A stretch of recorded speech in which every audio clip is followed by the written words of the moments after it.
هل تؤمن بأن لديك صوتا إذاعيا؟ هل جربت متعة التعليق الصوتي؟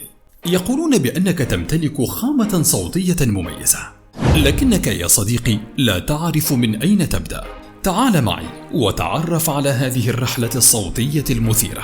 دورة التعليق الصوتي وفن الإلقاء والدبلاج نضعها بين يديك، نتعرف فيها على كافة أساسيات المادة، من تحسين كفاءة التنفس إلى النطق السليم، مرورا بالعربية الفصحى البيضاء، الطبقات الصوتية، التلوين الصوتي، والعمل على النصوص المتعددة مثل النص الوثائقي، السردي والإخباري، الإعلاني والديني، وغيرها الكثير.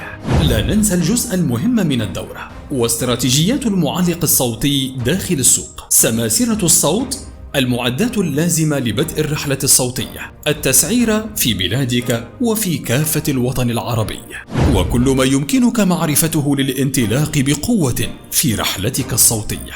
أنا رضا بن محفوظ، المعلق الصوتي العربي، واحد من الأصوات الرسمية لإذاعة الزيتونة للقرآن الكريم بتونس، والصوت الرسمي للمكتبة الوطنية التونسية، ناهيك عن العديد من الأعمال المحلية والعربية، كواحد من الأصوات الرسمية لقناة ستيب فيديوغراف، وصوت لعديد شركات الإنتاج المحلية والعربية، مدير ومؤسس أكاديمية الأعلام البديل بتونس العاصمة إيفيمي أكاديمي، التي من خلالها سنمرر لكم هذه الدورة الممتعة، وتتحصلون على إثرها شهادة مسجلة ومعتمدة. للاستفسار ومزيد من المعلومات يمكنكم التواصل عبر الأرقام الظاهرة أسفل الشاشة. مرحبا بكم.